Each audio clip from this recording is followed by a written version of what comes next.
Hey guys, let's get more news about Dallas, but first, don't forget to subscribe and leave your like. Cowboys fill huge need in Mel Kiper's latest NFL mock draft. The Dallas Cowboys likely had a year to forget in 2024. After 3 consecutive 12-5 seasons, the team finished with a disappointing 7-10 record this past year. As a result, the Cowboys parted ways with head coach Mike McCarthy and promoted offensive coordinator Brian Schottenheimer to take his place. One of the primary concerns for the Cowboys was their lack of a strong run game. Starting running back Rico Dowdle ended the season with 1,079 rushing yards, but this total was significantly boosted by an impressive performance in the final 6 games, during which he rushed for 591 yards. The problem is that Dowdle is now a free agent, and after him, the next highest rushing total on the team was just 226 yards. In his latest NFL mock draft, ESPN draft expert Mel Kiper Jr. aims to help the Cowboys address their concerns with their first-round pick. I've talked to people in the NFL who have Jeanty and Hampton neck and neck for RB1, and there are even some who prefer Hampton, Kiper wrote. And I look at Dallas' decision to hire Brian Schottenheimer as coach and can't help but think about his father, Marty, and all those run-heavy offenses he had over 21 seasons in the same job for 4 different teams. One would think some of that will rub off on the Cowboys' new coach, even with Dak Prescott and CeeDee Lamb in the offense. The Cowboys have been linked to Boise State Broncos running back Ashton Jeanty for much of the season and offseason. However, Kiper predicts that Jeanty will be drafted number 6 overall by the Las Vegas Raiders. Meanwhile, Hampton also had a standout year in 2024, rushing for 1,660 yards and scoring 15 touchdowns. This achievement marks his 2nd consecutive season with over 1,500 yards. Hampton and other prospects will learn where they will be playing next season on Thursday, April 24th, when the 2025 NFL Draft begins. How the Jonathan Mingo trade could complicate things at running back for the Cowboys. The Dallas Cowboys front office does not demonstrate much creativity in their roster-building process. Most of the heavy lifting is done in the draft, where they find all-pro players and then re-sign them to long-term deals.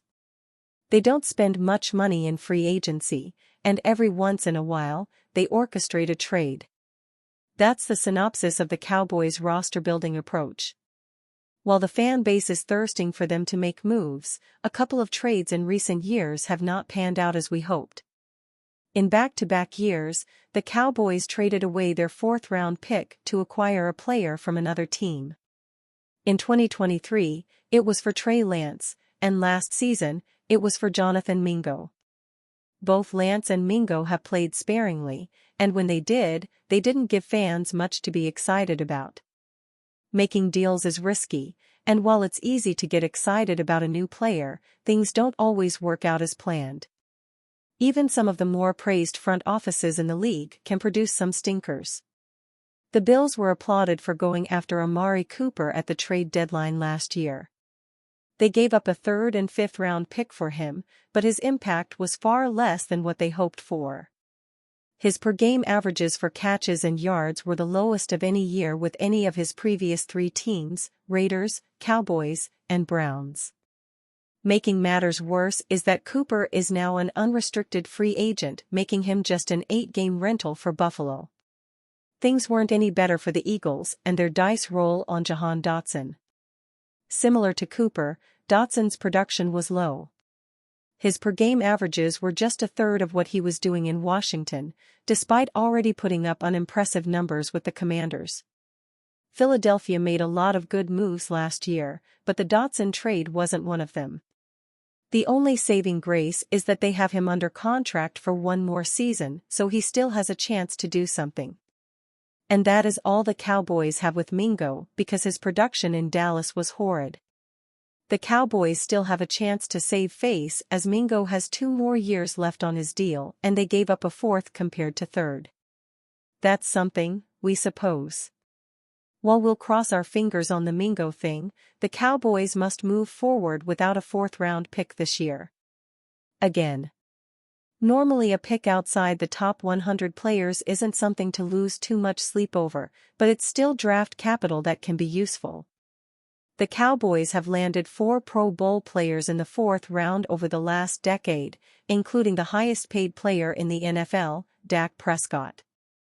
What makes losing this year's 4th-rounder more aggravating is that it's a pick that falls right in an area of the draft where there is a position group rich with talent and a position the Cowboys need some help, the running back position. The running backs currently on the roster are Deuce Vaughn and Malik Davis. Yikes. This team must take action to strengthen the position this offseason, and the draft is the best way to do that. If you look at the talent distribution layout for the 2025 NFL Draft, the running back group looks like this. Draft rankings courtesy of NFL Mock Database. 1st round Ashton Jeanty, Boise State. 2nd round Amarian Hampton, North Carolina. 2nd round Travion Henderson, Ohio State. 2nd round Caleb Johnson, Iowa. 3rd round Quinton Judkins, Ohio State. 3rd round Dylan Sampson, Tennessee. That's 6 running backs projected to go by the time the Cowboys pick in the 3rd round. The answer could very well lie with one of those players. However, the position gets a jolt of participants if you look at the players projected in the late 3rd/4th round of the draft. Because the Cowboys don't have a 4th-round pick, their 3rd-round pick is their last chance to secure a potential starting running back. This means they might have to bite the bullet and take their best guy left with their 3rd-round pick, or finagle some trade back to acquire some draft capital that puts them into the hot zone of this group of running backs. Last year, we all expected the Cowboys to come away with a running back by the end of day 2, especially with the extra 3rd-round pick they acquired when they traded back in the 1st round, but it didn't happen. The Cowboys loved Cooper Beebe and Marist Liufau so much, and we don't blame them, that they were okay with neglecting the running back position, and considering their struggles last season, it certainly was felt.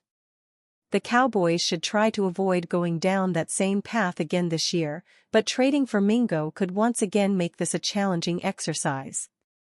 How Pete Carroll convinced the Dallas Cowboys to hire Brian Schottenheimer.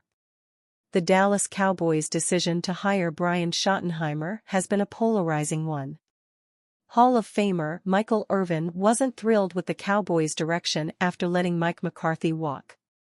But, as it turns out, new Las Vegas Raiders head coach Pete Carroll offered Jerry Jones a ringing endorsement of Schottenheimer before the Cowboys hired the 51-year-old first-time head coach. He's ready, Carroll told reporters at the NFL Combine in Indianapolis. He's been waiting for this opportunity for a number of years. I just told Jerry Jones all the positive stuff about Brian, the stuff we've been through together, and all the confidence I had in him. And I tried to reassure him because it really sounded like he was in the lead position to get that job. Schottenheimer was Carroll's offensive coordinator with the Seattle Seahawks from 2018 through 2020, and has spent the past 4 seasons climbing the ranks of the Cowboys staff, before being handed the keys to the franchise earlier this month. I was trying to help Jerry feel good about it too, Carroll explained. Because he was trying to get ready for it. So, I was glad to have the chance to help him. And you, fan? What do you think of Pete Carroll's situation? Leave your opinion in the comments.